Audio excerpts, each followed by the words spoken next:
কোহিনূর হীরা নিয়ে মানুষের মনে কৌতূহলের শেষ নেই। বহুমূল্য এই কোহিনূর হীরা পাওয়া গিয়েছিল ভারতের খনি থেকে। কোহিনূর হীরাকে সবচেয়ে মূল্যবান হীরা বলে ধরা হলেও সেই সময় ভারতের খনি থেকে আরও দুটি বহুমূল্যবান হীরা পাওয়া গিয়েছিল। একটি হলো দরিয়াই নূর, এটি কোহিনূরের সাথেই পাওয়া গিয়েছিল। এই হীরেটির ওজন প্রায় 182 ক্যারেট বা 36.5 গ্রাম। বর্তমানে এটি ইরানের তেহরানে রয়েছে। অন্যটি হলো গ্রেট মুঘল ডায়মন্ড, এর ওজন প্রায় 240 ক্যারেট বা 48 গ্রাম। আর এই কোহিনূর কথার অর্থ হলো আলোর বিচ্ছুরণ। কিন্তু এত হীরা থাকতেও মানুষের কোহিনূর হীরা নিয়ে এত কৌতূহল কেন? আর কোহিনূর হীরা যদি ভারতেই পাওয়া গিয়েছিল, তাহলে ওই হীরা ইংল্যান্ডের রানী এলিজাবেথের মুকুটে কি করে গেল? আর কেনই বা কোহিনূর হীরাকে অভিশপ্ত বলে ধরা হয়? এই হীরেটি যতবার হাত বদল হয়েছে, যতজনের কাছে গেছে, বলা হয় নাকি তাদের জীবন একেবারে ধ্বংস হয়ে গেছে। এই হীরেটির বয়স প্রায় 5000 বছর। আর হীরেটি যতজনের কাছে গেছে, হাত বদল হয়েছে, এর আকারেরও বদল হয়েছে। প্রথমে যখন এই কোহিনূর হীরাটিকে পাওয়া গিয়েছিল, তখন এর ওজন ছিল প্রায় 800 ক্যারেট মতো বা 160 গ্রাম। বর্তমানে এর ওজন 105 ক্যারেট বা 21 গ্রাম। এখন এটি রয়েছে ইংল্যান্ডের মিউজিয়ামে।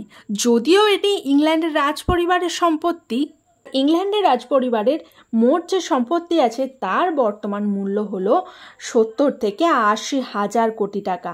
তবে এদের বেশিরভাগ সম্পত্তির অংশই রাজপরিবারের নিজের নয়, কোথাও না কোথাও থেকে নিয়ে আসা বা পাওয়া। কোহিনূর হীরের আকার যে প্রথম থেকে এমন ছিল না তা তো আমি আগেই বলেছি। সাথে এর নামও পরিবর্তন হয়েছে। প্রথমে এর নাম কোহিনূর হীরা কিন্তু ছিল না। সময়ের সাথে সাথে যেমন এর আকার পাল্টেছে, সাথে পাল্টেছে এর নাম। কোহিনূর হীরার নামটি দিয়েছিলেন ইরানের রাজা নাদির শাহ। এই কোহিনূর হীরাটি যার কাছে থাকে সে নাকি সারা পৃথিবীর রাজা হয়ে যায়। কিন্তু মালিকের জীবনে নেমে আসে বড় ভয়ঙ্কর অভিশাপ। এই হীরেটি প্রথমে অন্ধ্রপ্রদেশের গুন্টুর জেলার অন্তর্গত কোলুর খনি থেকে পাওয়া যায় এবং এর প্রথম নাম ছিল সামন্তিকা হীরা। আর পুরাণ মতে এটা নাকি ভগবান শ্রীকৃষ্ণের কাছে ছিল এবং এটি উপহার হিসাবে দিয়েছিলেন সূর্যদেব। এরপর কিন্তু 4000 বছর আর কোনো খোঁজ ছিল না হীরেটির এবং 1308 সালে আবার জায়গা করে নেয় ইতিহাসের পাতায়। আর তখন এটি মালওয়ার রাজা মেহলাক দেবের সম্পত্তি ছিল। প্রায় 200 বছর আর কোনো উল্লেখ পাওয়া যায়নি। এরপর আবার খোঁজ মিলেছিল বাবরনামাতে। 1526 সালে নাকি পানিপথের যুদ্ধের সময় গোয়ালিয়রের রাজা বিক্রম সিংয়ের সমস্ত সম্পত্তি যাতে ঠিকঠাক ও সুরক্ষিত থাকে তার জন্য দিল্লির আগ্রার কেল্লাতে এটি রেখে দিয়ে আসে। সাথে ছিল তার আরও অন্যান্য সম্পত্তি। প্রথম পানিপথের যুদ্ধে বাবর জয়লাভ করেন আর হীরেটিকে নিয়ে নেন। বাবর তখন এই হীরেটির নাম দেন মোগল হীরা, কারণ উনি কোহিনূর হীরার আলোর ঝলকানি দেখে মুগ্ধ হয়ে গিয়েছিলেন। এরপর প্রায় 300 বছর ধরে কোহিনূর হীরেটি মুঘলদের দখলে ছিল। 1738 সালের দিকে ইরানি শাসক নাদির শাহ মুঘলদের আক্রমণ করেন এবং 1 বছর পর 1739 সালে তিনি মুঘল সম্রাট মোহাম্মদ শাহকে হারিয়ে দেন এবং তাকে বন্দি করেন আর মুঘলদের সমস্ত সম্পত্তি লুট করে নেন। এই সম্পত্তির মধ্যে কিন্তু কোহিনূর হীরাটিও ছিল।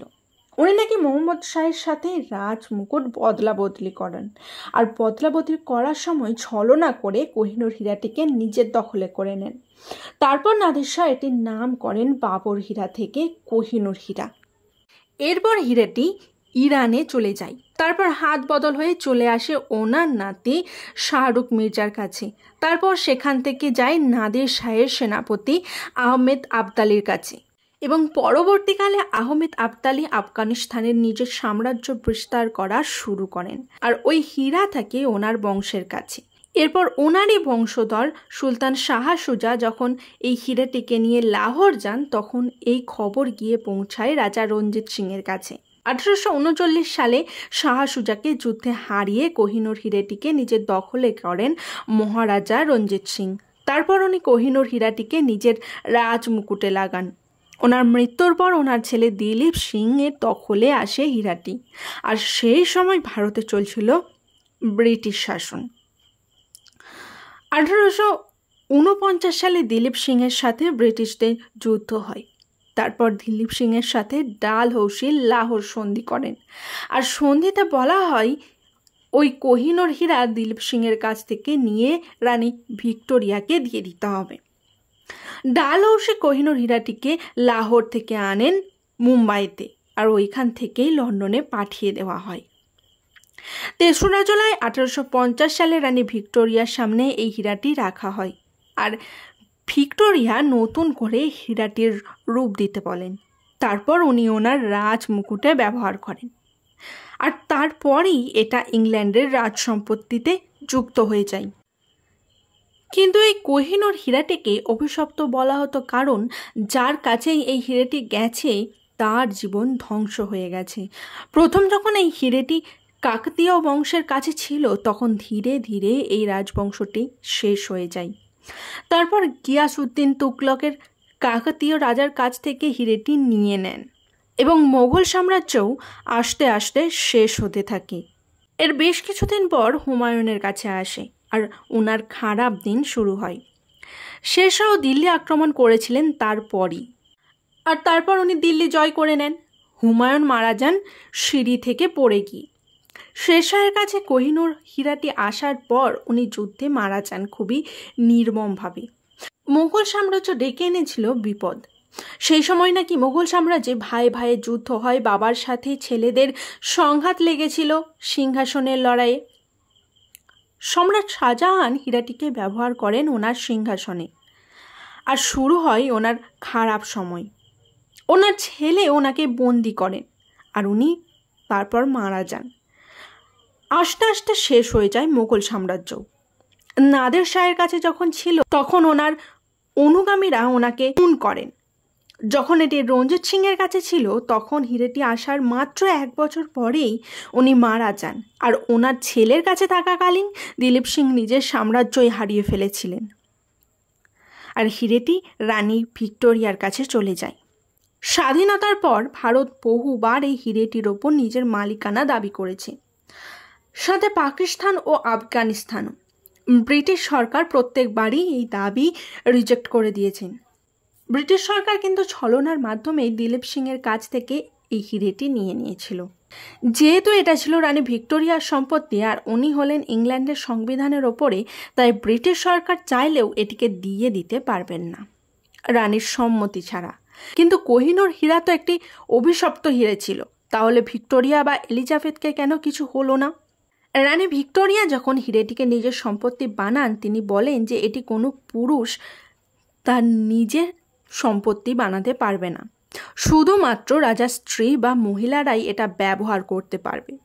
কারণ আগের ইতিহাস দেখলে বোঝা যায় যে এই হীরেটি শুধুমাত্র পুরুষদের ওপরেই অভিশাপ ডেকে নিয়ে এসেছিল। যদিও এটি ছিল লোককথা, বাস্তবে কোনো লিখিত রূপে প্রমাণ পাওয়া যায়নি। আর তাই ইংল্যান্ডে যতবার পুরুষ শাসক এসেছে, তারা কেউই এই হীরেটি ব্যবহার করেননি। আর হীরার বর্তমান মূল্য কত তা কারোর জানা নেই, কারণ এই হীরেটি কখনোই বিক্রি বা নিলামে ওঠেনি। প্রত্যেকবারই হীরেটিকে লুট করা হয়েছে বা হাত বদল হয়েছে। আনুমানিক হিসাবে এই হীরেটির দাম বলা হয় 4000 কোটি টাকা।